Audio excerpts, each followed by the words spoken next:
Hey, it's Tali, here to tell you about the podcast Israel Story. Now, more than ever, Israel is a tough topic. Some love it, others hate it, but Israel Story offers a nuanced, faithful window into the extraordinary stories of everyday people in Israel. Beautiful and ugly, tragic and inspiring, ridiculous and heartwarming. Check out hundreds of timeless episodes in their back catalog or dive into the 65 Wartime Diaries episodes capturing slivers of life right now. Hear voices from soldiers to survivors, farmers to rabbis, Jews, Christians, and Muslims, and connect with this complicated, amazing place.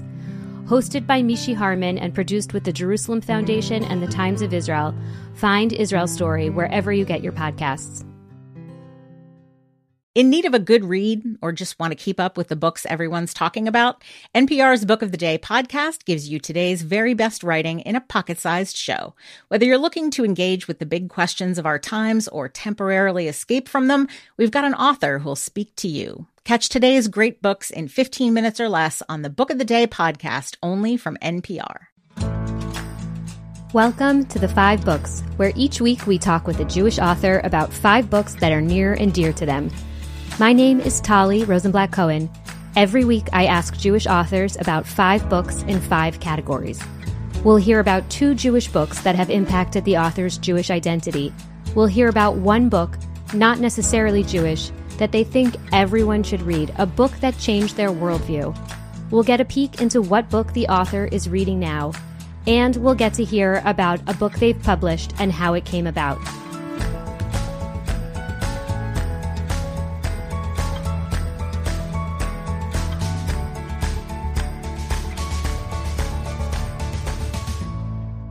Today we've partnered with my friend Dr. Yehuda Kurtzer and his podcast, Identity Crisis, to bring you a really special episode. Yehuda is president of the Shalom Hartman Institute. He is a leading thinker on the essential questions facing contemporary Jewish life. He writes and teaches about Jewish history and memory, leadership in American Jewish life, and the relationship between American Jews, Israel, and Zionism. We'll be discussing the collection of essays and commentaries he co-edited, the new Jewish Canon. He'll also tell us about some of the books that influenced his life, including As a Driven Leaf by Milton Steinberg. The book was a way of getting permission to struggle with hard questions, to struggle with really big human questions, really big Jewish questions that our tradition just will never have perfect answers to. And In the Land of Israel by Amos Oz, published in 1983. He says, my dream for humanity is that none of us would be tied to nation states with flags and anthems and armies. He says that drama ended for me with the story of the Holocaust, and now I insist on playing the game of nations. I think that's such a deep, hard idea. And Yehuda will reframe the current moment to find an opening for optimism. I've been playing a lot lately and trying to write about this line that the historian and philosopher Gershom Scholem has, where he says there are moments in history that can be best described as plastic moments, where new possibilities are there, and if leaders can exploit that moment, they can change Jewish history. That's all coming up next.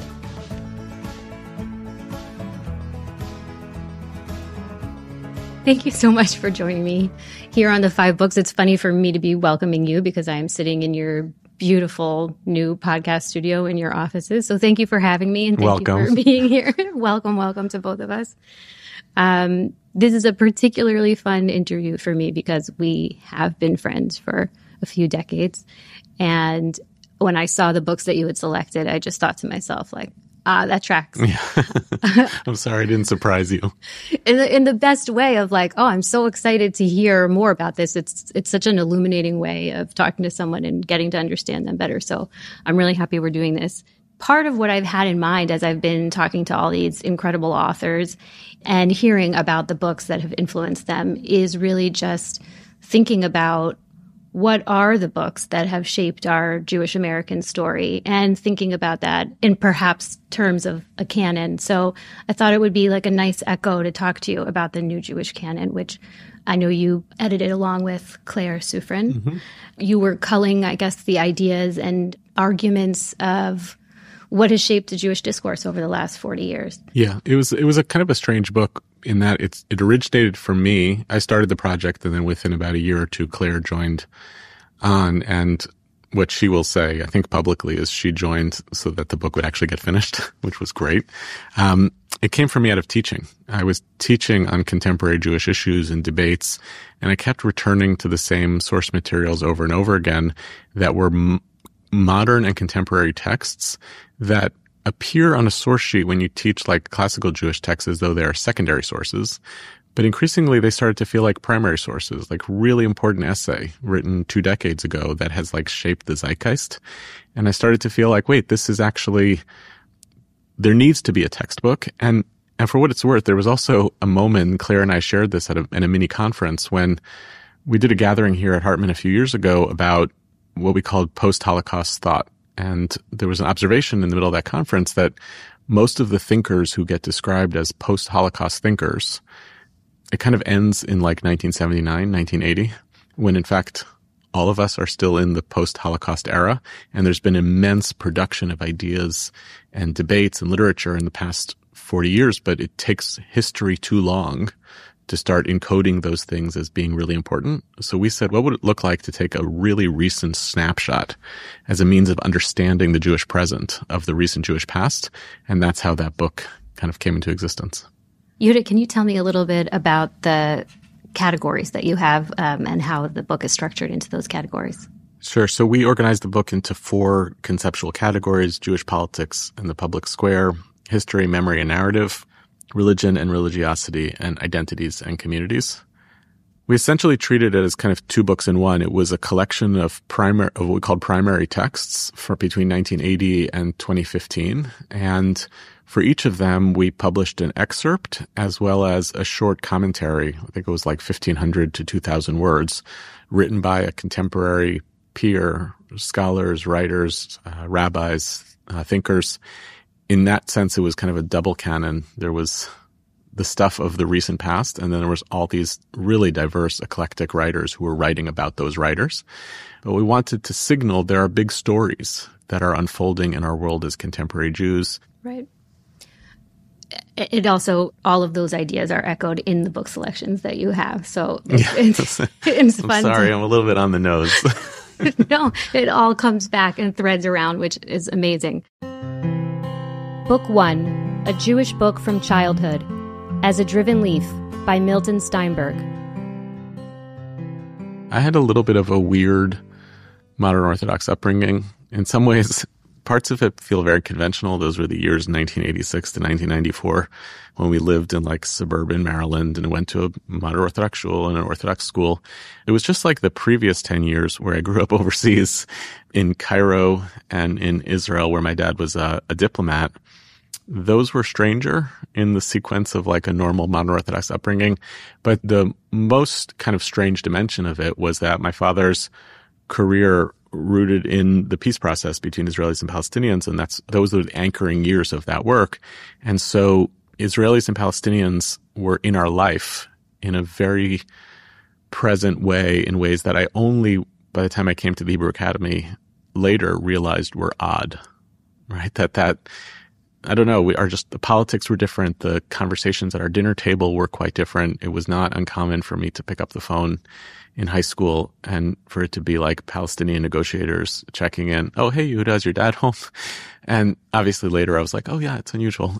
So I point that out because it does get to the book a little bit of what does it mean to like be in somewhat of an insular life with Jewish identity choices that are rooted in kind of a certain type of insularity, but to also have this portal to the world out there that was really on the edge of some of the normative ideas and politics of the community in which I lived.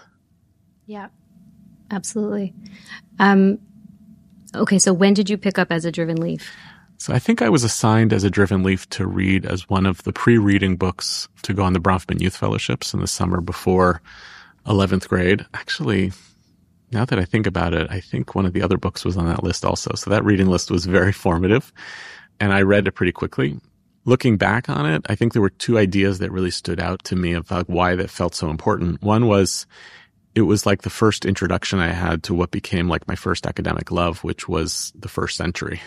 Judaism in formation in the wake of the destruction of the temple, the birth of early Christianity, all of this stuff happening at the same time.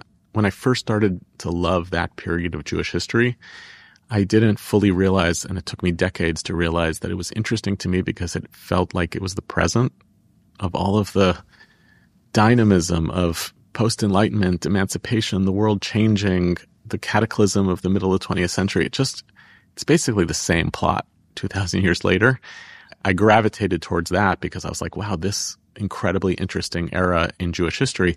And by the way, the book describes itself as a book about the 2nd century CE, the story of Elisha ben Avuya, the great rabbinic heretic, who's a student of Rabbi Akiva and kind of betrays him, goes off and becomes the enlightened, philosophical thinker, leaves that community. Steinberg was not writing about the 2nd century. Steinberg was 100% writing about the 20th century. That's why they have so many echoes. In what way?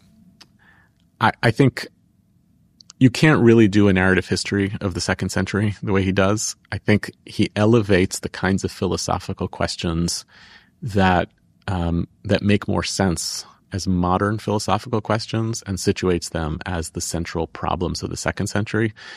For instance, there's a famous rabbinic text that he elevates in the book as being so formative, which is that Elisha ben Avuya, one of the reasons the rabbis offer of why he went off the derech, as they say, left the path, is because he had this moment when he was sitting in the valley and watched as a child, obeying his father's wishes, climbed a tree to send away the mother bird and take the eggs, which those are the only 2 commandments in the Torah where it is directly said you will have a long life for doing that, obeying your parents and sending away the mother and taking the eggs, and the child falls to his death. And Elisha ben Avuya in the Talmud says some version of there's no judge and there's no judgment. There's nothing about this works. What Steinberg elevates that story to be is essentially a version of when bad things happen to good people, the problem of theodicy, which is in some ways a much more pressing theological problem in the middle of the 20th century after the Holocaust for contemporary Jews than it certainly was a big issue in the 1st and 2nd century following the destruction of the temple. But I think it's really a post-Holocaust story. And I think Steinberg is kind of working it out for himself. Not to mention the fact that you have this whole vision of the possibility of being fully accepted into Greek society, to really be Hellenized. Like, that was kind of possible in antiquity, but it's really possible today. So I don't think I'm foisting too much on Steinberg by saying that to make this parable of the emergence of a Jew from feeling trapped in their parochialism to being a citizen of the world felt to me like a pretty clear parable of what it means to be a contemporary Jew. Did you feel that then when you read it? No, yeah. No idea. Okay. No idea. I just thought it was mesmerizing. I will say the thing that I think mattered to me in terms of my Jewish identity at the time as a teenager was the book was a way of getting permission to struggle with hard questions. And I think about this a lot as a parent of teenagers and as an educator now of teenagers, that it's neither our job as Jewish educators to like hold them in place. That feels like a terrible malpractice. Nor is it our job as Jewish educators to like free them of the, clear the dust over their eyes and expose them to a world and push them out of it. But it is to give them permission to struggle with really big human questions, really big Jewish questions that our tradition just will never have perfect answers to. And in essence, to say you can struggle with those questions and still be part of our people. I think that's like such a big deal for 16 and 17-year-olds. It was a huge deal for me to discover, wait, there's a rabbi in the Talmud who is a heretic? Right. Cool. And the rabbis didn't erase him entirely from history. They only tried a little bit by taking away his name. But then they continued to tell the story.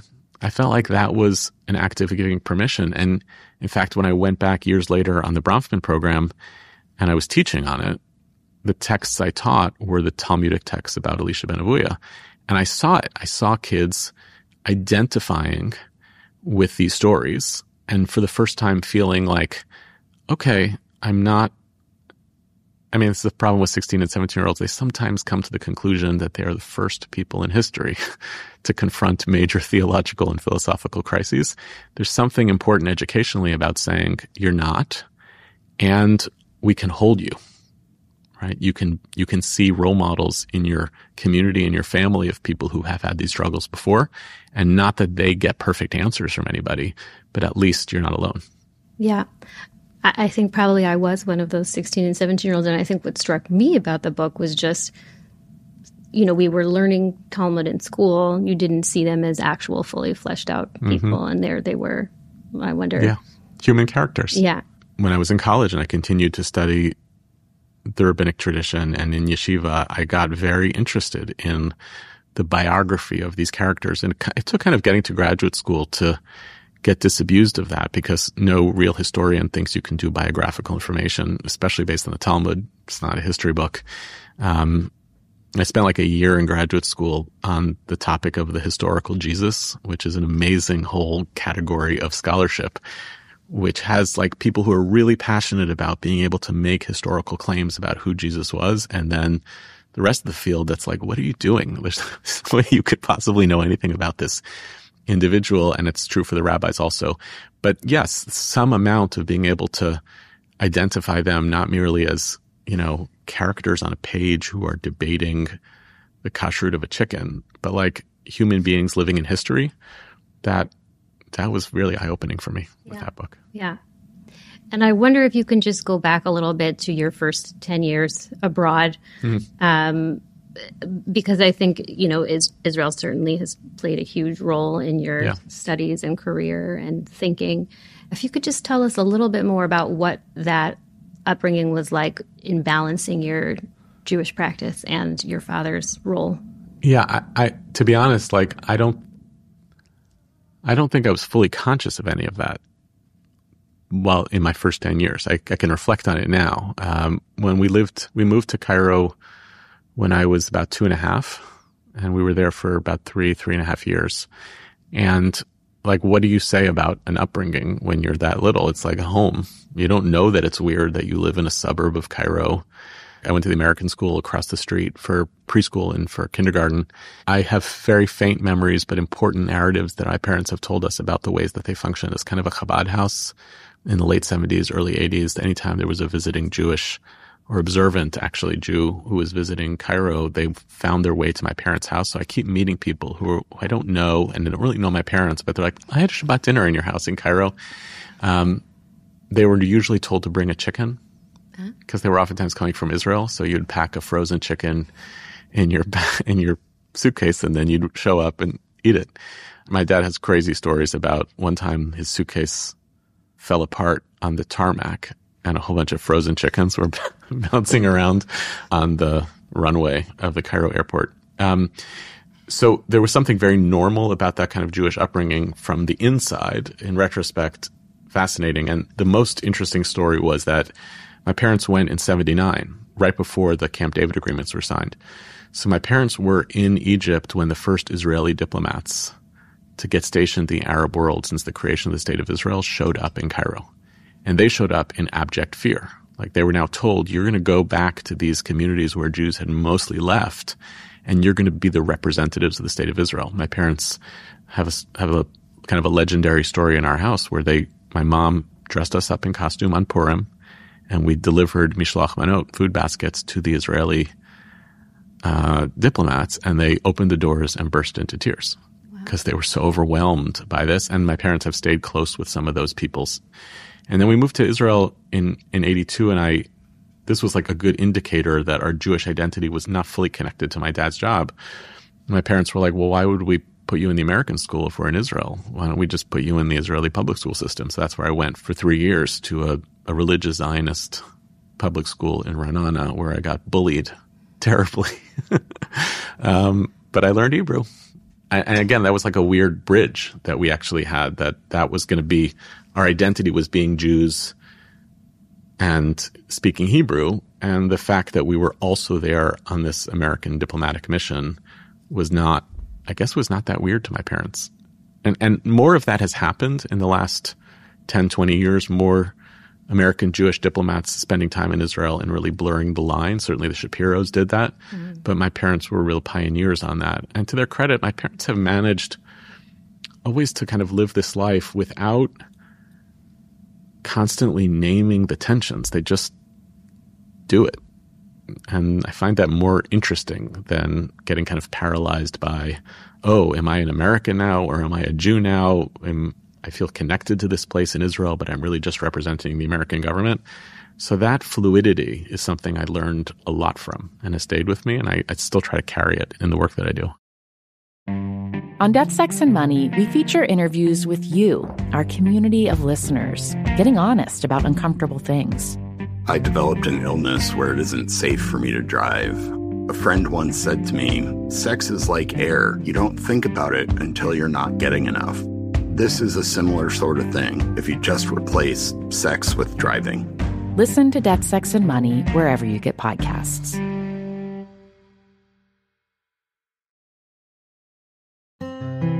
Book 2, A Jewish Book from Adulthood, Zachor, by Yosef Chaim Yerushalmi.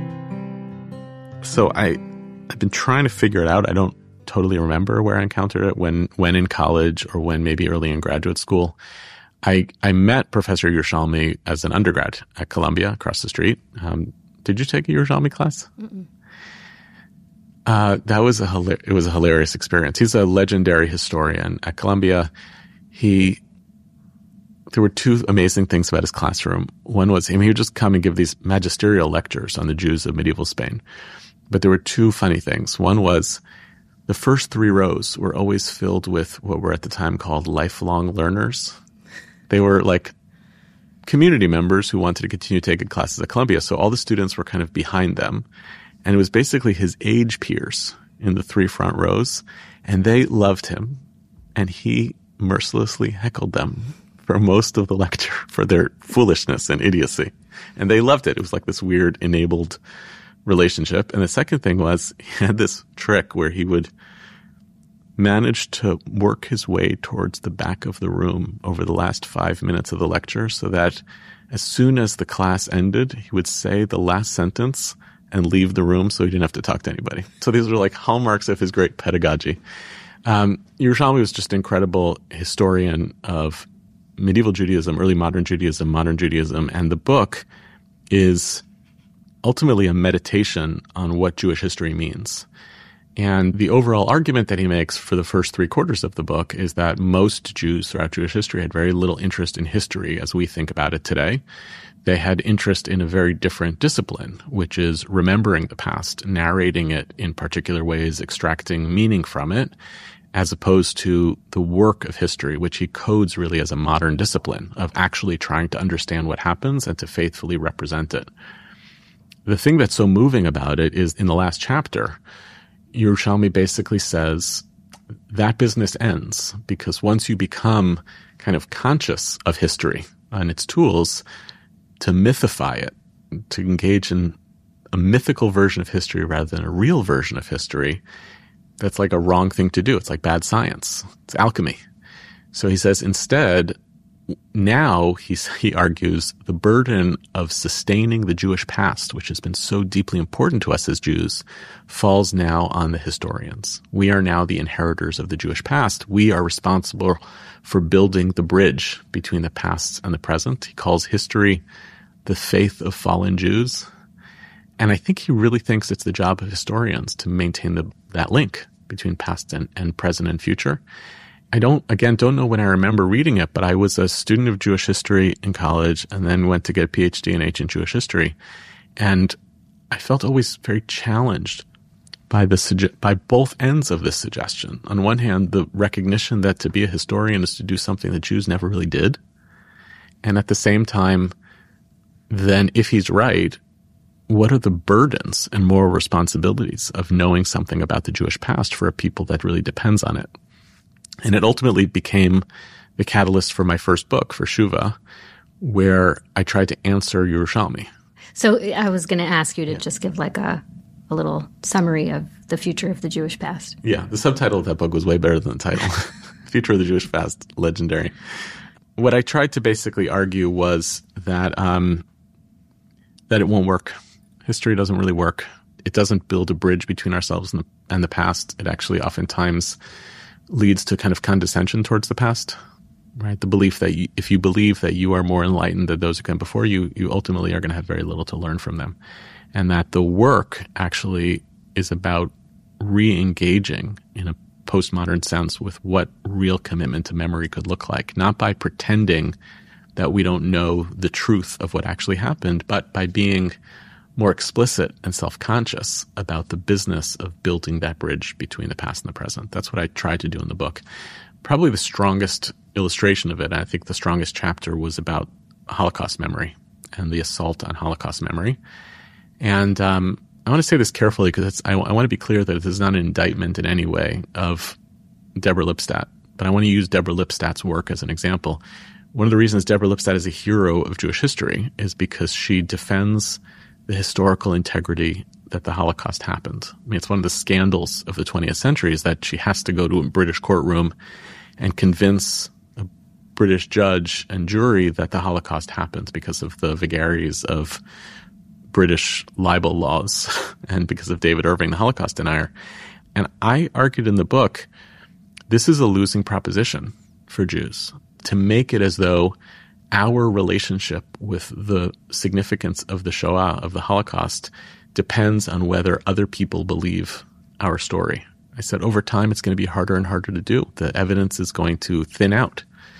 And so one project has been like, make sure you get all of the evidence. I worked for a summer at the U.S. Holocaust Memorial Museum, and this was the project in the Center for Advanced Holocaust Studies, was chronicle all of the information in these long encyclopedias and camps and ghettos. And until you're there, you don't realize that in order to do that work of preserving the Holocaust, the primary evidence you rely on is perpetrator evidence. Nazis kept all the best records. So in order for us to remember the Holocaust, we have to depend on the perpetrator evidence. And the literature at the museum, that when I got there as a graduate student, and I guess it was 2002 or 2003, I went to look for a project, and I found this whole section of the library untouched.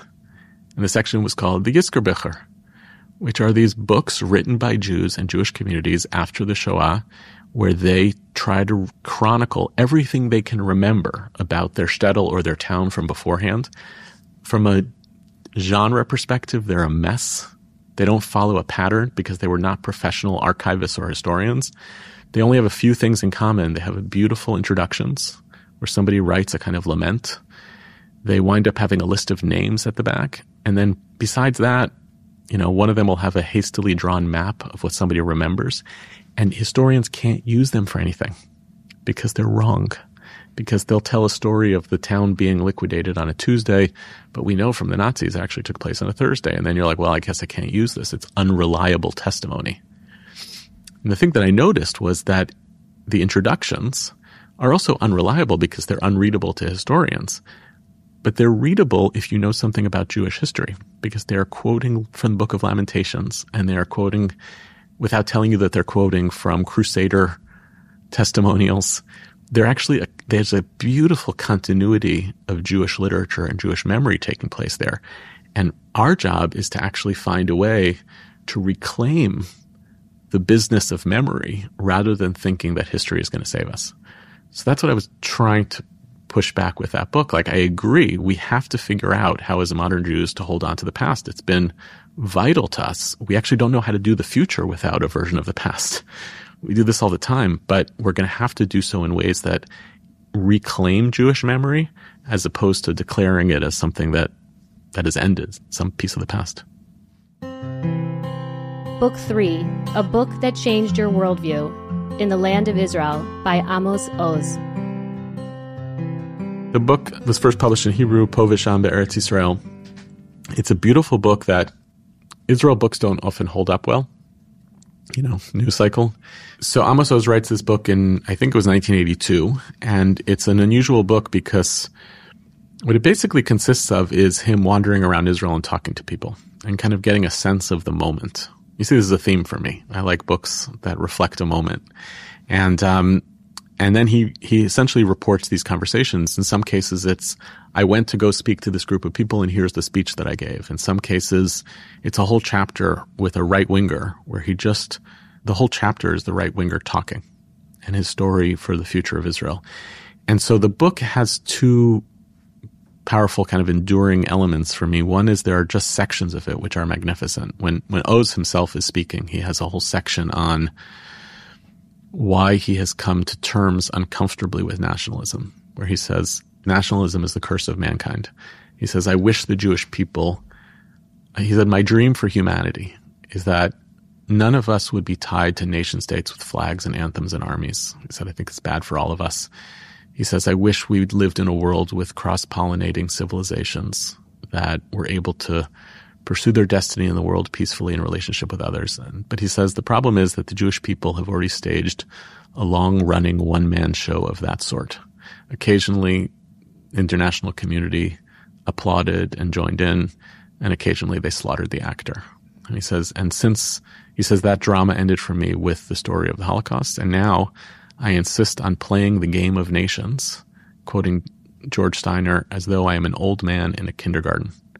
He says, I don't embrace the tools of war. I don't like the mechanism of state, but I accept it as basically the rules of the game. I think that's such a deep, hard idea. It runs against the idealism on both ends, either the anti-Zionist idealism of deterritorializing Jews or even the Zionist over-valorization of the state and the army and the anthem. And it's an uncomfortable comment, and I feel it's kind of evergreen and it's studyable. It's no coincidence that excerpt is in the New Jewish Canon. Mm-hmm. The right-wing section, totally enduring.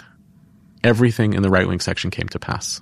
I mean, it's horrific, actually genocidal in some ways. There's that part about, I will do this now so that in the future, you can disavow what happened in the past. Correct. Right. He says, we'll do what we need to do to the Palestinians, and we'll do it now, and later you will get to be welcomed into the family of nations by beating your chest and saying how terrible that we did this in our past. There are chunks of the content that are so powerful, but I just also love the method of the way you learn a society or a civilization is not by standing on the side. It's actually by talking to the people. I think there's something kind of remarkable about it methodologically, and one dream I always had is to write a sequel. Like walk around and talk to Israelis or talk to American Jews and figure out like what's the story here. And it's not the same as like the precise social science version of sociology. It's not about demographic studies or how many people believe this. It's actually, can I extract the powerful currents and ideas that are in a particular place? I think the lousy version of it is I was in Israel and a taxi driver said this, which is an unfortunately common habit in some newspaper columnists, but also on social media. I got the zeitgeist through this one random conversation with my cousin, but in the hands of a master author, it's actually a pretty remarkable exercise. Do you remember where you were or how old you were when you read it? That same dumb Bronfman summer. Pretty formative summer. I know. Amazing. I actually can't believe I also did the homework. And have you read it or gone back to it? Oh, yeah. I read it regularly. It really does not get old. That's the crazy thing. He's on top. The demographics have changed. The settler movement went from being small to being big. Haredim, or ultra-Orthodox Jews, are a different population now than they were then. Nobody really believed, even to the 80s, that they were going to become such a significant population force. The great hubris of Israeli secularity was that eventually they were going to kind of cave in and be like everybody else. So it's not like all the pieces of the demography hold up, but the core ideas have been there for a long time. And I think it continues to be a kind of studyable textbook on Israel for today. Book 4, the book you're reading now, The Safekeep by Yael van der Wouden. First of all, I checked all my boxes. It was like a book on memory. It was like a kind of a mystery of the past, and it was like a slow building anxiety book. I was frustrated by the ending, but I'm putting no spoilers.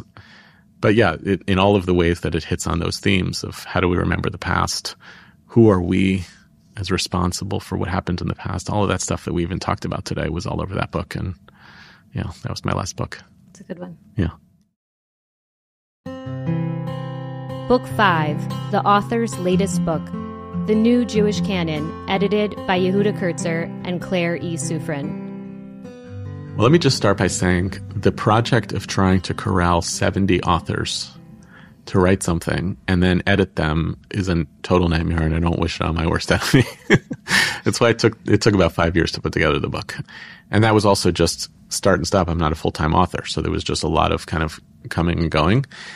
I don't totally remember where that came from, but I think if I go back to the fact that I envisioned it primarily as a textbook and a teaching tool, it felt to me important to not just pull these excerpts out of context, but to make a case as to why each of these excerpts mattered. In some cases, it's not totally obvious. You know, one of the stranger pieces that we included in the book was the Art Scroll Siddur, which came out some point in the 80s, which actually, it's not the text of the Siddur. The prayer book's been around a long time. They didn't make major changes. But the whole layout of the Siddur, the whole attitude towards commentary, detailed instructions, like take 3 steps back, then 3 steps forward, say this. Some congregations say this, which means don't say it. Most congregations say this, which means do say it. All of that was actually new in the Siddur publishing industry, and it has changed how prayer books are created. So it was actually about the book itself as opposed to its contents. And that needed a commentary so that people could say, oh, otherwise if you just had like a photocopy page of the Siddur for the excerpt, you'd be like, well, prayer wasn't invented this year. So there were clearly places that needed that commentary. Or when we had a section that Michal Biton wrote a commentary on Jewish population studies, any individual Jewish population study is not that interesting. They happen all the time. It's a big industry. The obsession with Jewish population studies between 1980 and 2015 is the story. So the commentaries were a big part of it, and that also added a layer of complexity because different authors were going to offer their own spin and lens, and we had to kind of streamline that all of them were making something of a neutral claim of the importance of the document. So it wasn't like, I like this book, I don't like this book.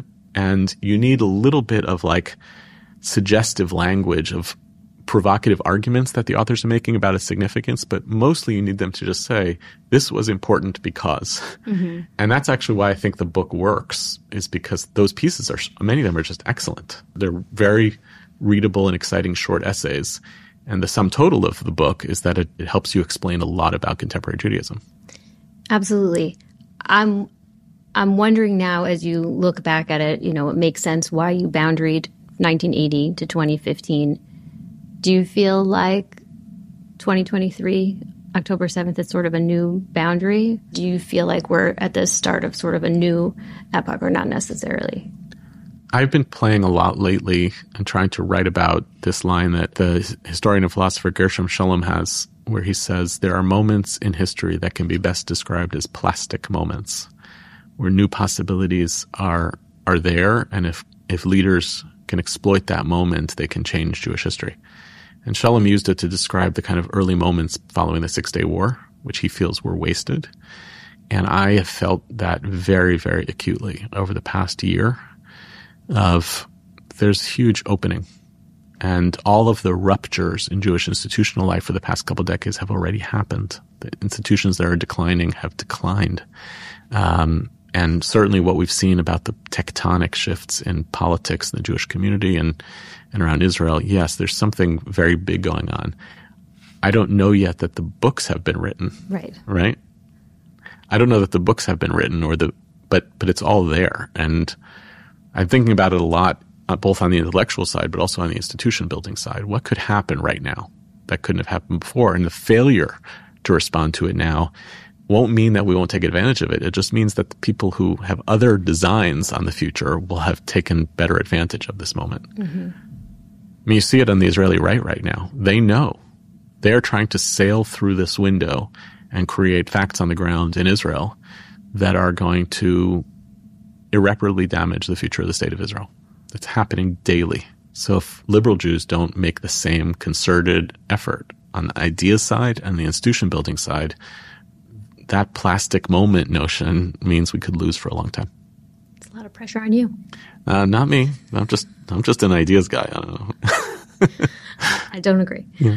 In that context, I was going to ask you which of the, I don't know what you call them, they're not quite chapters, but which of them feel the most resonant to you right now? Yeah, I guess it's like day by day. I wrote about going back to 1982, which is when the Amos Oz book was from. I wrote the short commentary about the Kahn Commission's report after the Sabra and Shatila massacre, which took place in 1982. So I guess the Kahn Commission, I think, came out in 83. The Kahn Commission was primarily written by, at the time, a new judge on the Israeli Supreme Court, Aaron Barak, who later became the president, Chief Justice.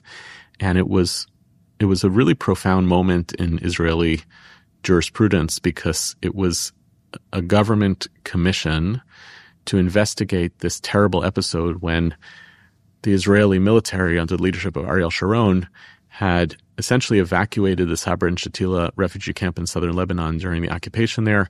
And by evacuating it and kind of winking to the Christian Phalangist group, those folks came in and massacred Palestinian refugees living there, men, women, and children. Terrible incident. So Israel investigated it internally, and the document that they produced, the conclusion of the report was Israel can be exonerated, and can be is a key line. It can be exonerated based on a literal reading of international law because they didn't actually perpetrate the massacre.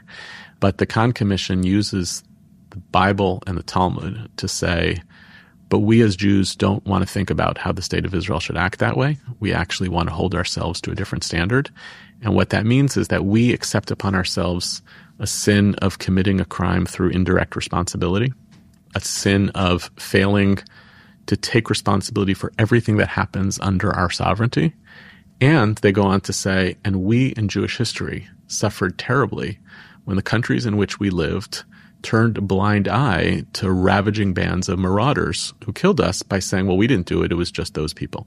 So you have all three arguments in 2 paragraphs. And it is very haunting to read it today because, number one, the Israeli government will not and is not permitting a commission of inquiry to take place about the events of October 7th. They're not doing it, obviously, because they are responsible for massive intelligence failures and the failure to respond quickly. So there's no moral courage like there was.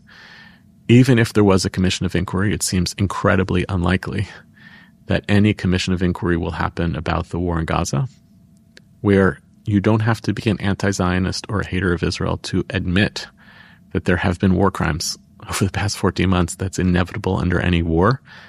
But the way that you don't become guilty in a larger sense is you fess up to them and you put instructors of accountability and you remove senior officers in their position when you need to. And that's not happening. And most painfully, the idea that Jewish tradition could be marshaled to make that kind of moral argument about who we are trying to be aspirationally has been replaced almost entirely in Israeli public discourse by Jewish arguments that advance the vision of our own supremacy.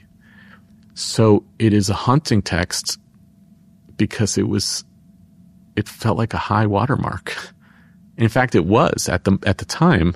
The French, of all people, were like, this breaks new ground for how a country investigates itself and holds itself accountable.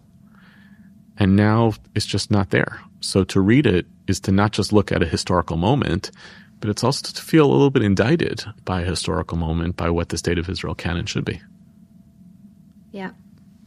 Look, there's something else about the book that I want to acknowledge because it was such a big part. Unfortunately, it was a big part of the release. The book came out in the summer of 2020.